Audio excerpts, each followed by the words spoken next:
There is a taste in here that you cannot find in other vegetables. And the more you eat, the more it's become tasty and you keep on, asking for it. What this farmer in Hawaii is talking about is not a vegetable, it's a tree. And while Vicky Domingo says it has an unusual flavor, there's more to this tree than meets the taste buds. You keep on eating and eating and you can feel your body is more energetic, more healthy, and you can see the difference. You're not dropping, you keep on, just so active. You have to remove one by one like this. Domingo says she has grown this tree on her farm for more than 25 years. She harvests moringa twice a week all year round.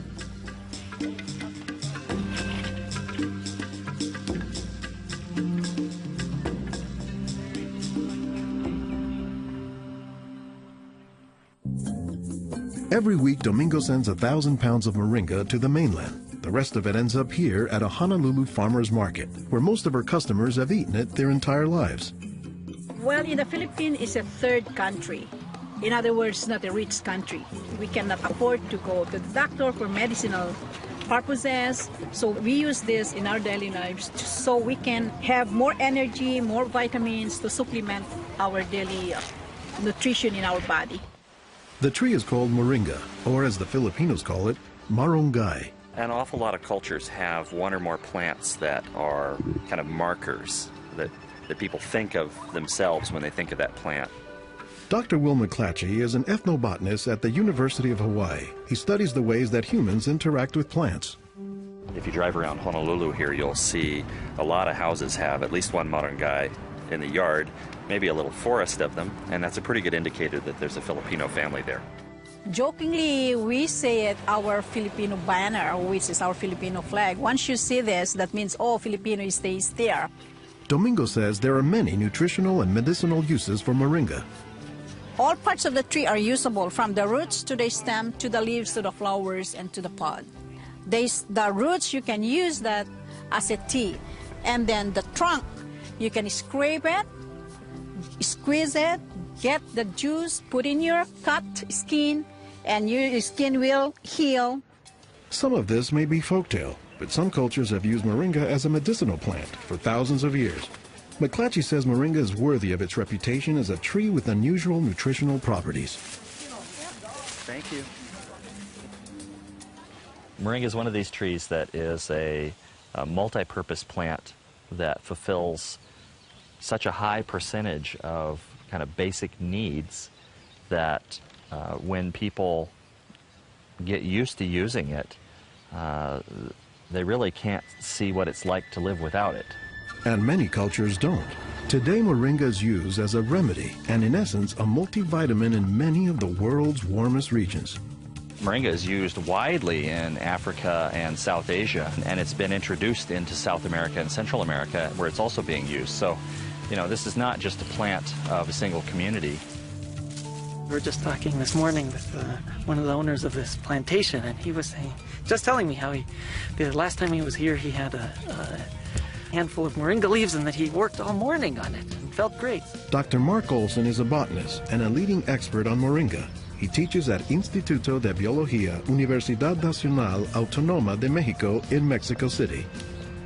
Here, he is visiting a new moringa farm about 2 hours outside the city limits.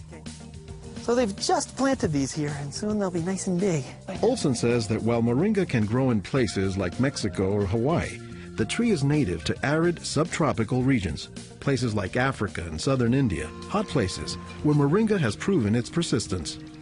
And this is a plant that really does do extraordinarily well in some of the most difficult areas, in areas that are very hot, areas that are very dry, areas where other things are very difficult to cultivate. Look at the little tuber there. This is one of the reasons it survives so well in dry areas. Also, they're storing lots of water in the wood. So that's one of the reasons this is such a remarkable tree. They don't have particularly deep roots. That's sort of a myth about moringas, that they survive because they have deep roots. No, they're storing water in their roots in their trunk. But moringa, says Olson, does a lot more than just survive, despite the tree's sometimes scraggly appearance. I don't think they're actually the most attractive tree. They're more a tree that you look at and you sort of love the way you love a scruffy friend or a scruffy dog.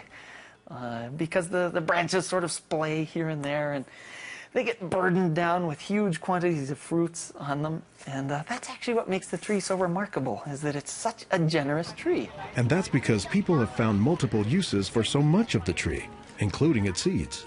They're full of oil. You press the seeds, and then this wonderful aromatic oil comes oozing out, which you can use for cooking, you can use for cosmetics or lubrication or whatever. And the cake, the press cake, the stuff that's left over after pressing the seed, that is what's used for water purification.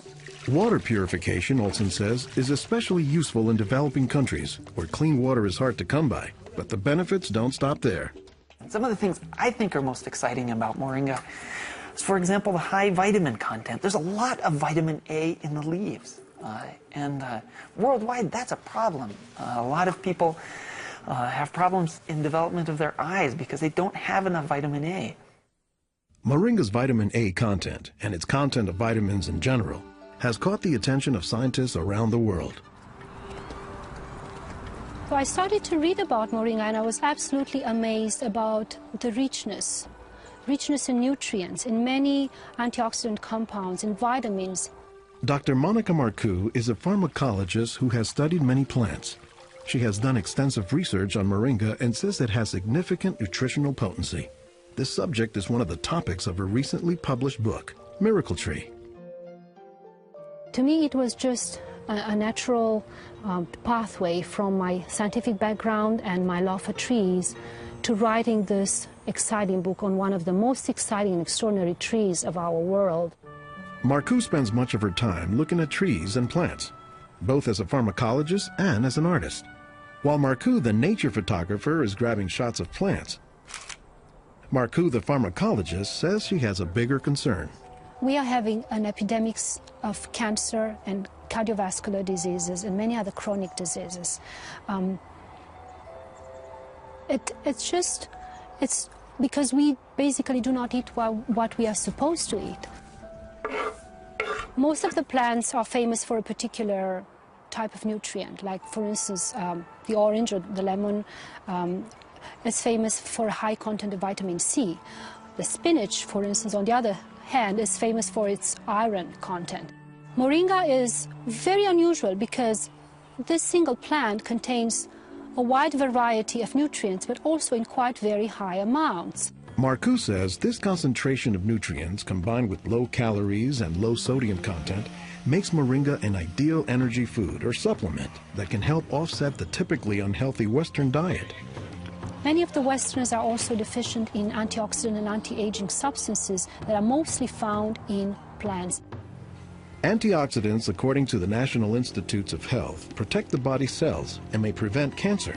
And Marcoux says moringa is a treasure trove of antioxidants that happen to work hand in hand. Antioxidant substances and antioxidant vitamins work together in the body. For instance, it's known that selenium works better in the presence of vitamin E.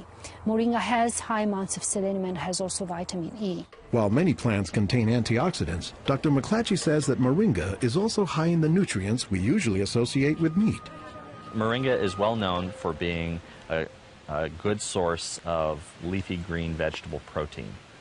And you don't get a lot of protein out of many vegetable foods other than like beans and things like that. So getting it out of the leaves is really a big deal. And while there are a few other plants like soy that are protein rich, Olson says moringa is special. I have a lot of food allergies. I'm allergic to wheat, I'm allergic to eggs. Soy tends to be a fairly highly allergenic food. It causes allergies easily in many people. We think that this is because of the form that some of the proteins are in soy. They're apparently in a form that's very simple and fairly easy for the body to assimilate in moringa.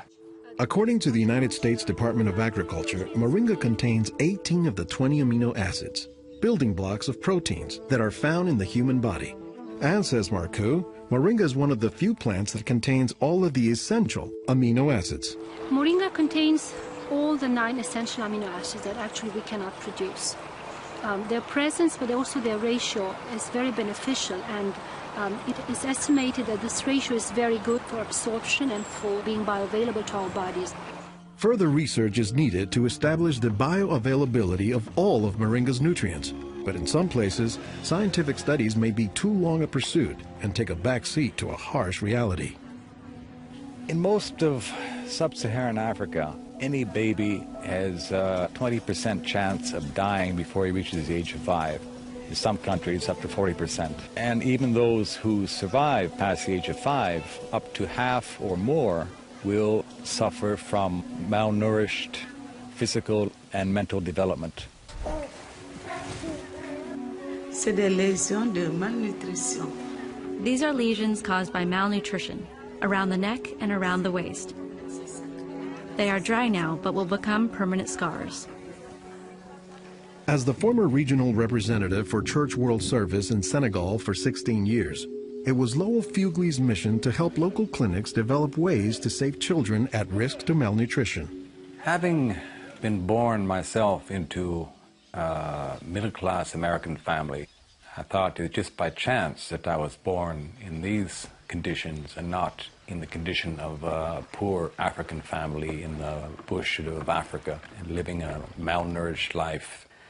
And so I have a certain obligation to share what I received.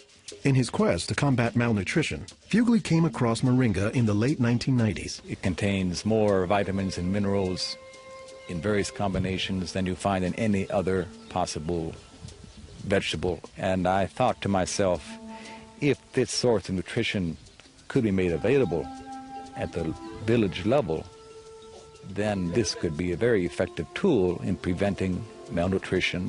What Fugley says he didn't know at the time was that the Senegalese people were already familiar with moringa. It was only through a Peace Corps volunteer working in forestry who told me that, oh, moringa is already growing in Senegal. Not only was it growing, the people had been using it for generations, only they didn't refer to it as moringa. They called it nebedai, which Fugley suspects comes from the English words never die, after the tree's resilience. I ask any Senegalese, do you know the nebedai tree? Oh, yes, my mother makes a sauce from the leaves of this tree. We call it mboum. Every Senegalese knew this tree. The problem, says Fugley, was that it was prepared and used in ways that diminish moringa's nutritive contents. They boil the leaves too long, they throw out the water that is boiled in and where many of the vitamins are located, and so they lose a lot of the benefits that the leaves could provide. So Fugley went to work, both planting moringa trees and, more importantly, educating healthcare workers on how moringa can help stave off malnutrition. Regarde tonton. Regarde celui-là. Regarde tonton. J'ai vu? Non, celui-là même. Pour le moringa. I was trained in 1998, and right away we saw the virtues of using moringa because of its very high nutritional value. So we began using it right away on an experimental basis. Après la formation, con le moringa. Healthcare workers learned to grow their own moringa trees, dry the leaves, and pound them into powder, maintaining all the nutrients. Nursing mothers were taught to add a spoonful of moringa to their food morning, day, and night to increase their milk production. They were also told to add moringa to all of their family's meals. When we introduced this tree in Senegal, or uses of the tree and different ways of using it, the reactions of the people there was that, well, this is our tree. You know, you're just adding on what we know already. As people changed their habits, Fugley says the results were clear, especially among children. They'll look happier, they'll have more energy, they'll smile. When they came to the clinic, limp, eyes drooping, no energy, and within 3 weeks, you see them bigger, healthier, and smiling. La récupération avec le moringa a été beaucoup plus rapide. We observed that it was much, much more effective than the classic system we had been using, which was based on imported and costly products, such as milk powder, sugar, and vegetable oil. With moringa, people can go into town and find it themselves. Et on l'a, même des fois sans un sou. Moringa is still being used, it's still being promoted, it's still being very valued, even without our input from the outside. Moringa, it doesn't die, it can continue on its own. So you have to eat the moringa on a daily basis. And all their grandkids are eating it every now and then, even my own children, and they are already professionals, and yet they come home and eat it. And while moringa is mostly considered an ethnic food, the trend, says McClatchy, is that more nutritious plants, like moringa, are finding their way into the mainstream. Our diets are pretty bad, although they are improving. But one of the reasons they're improving is because we're starting to adopt more and more of these kinds of plants.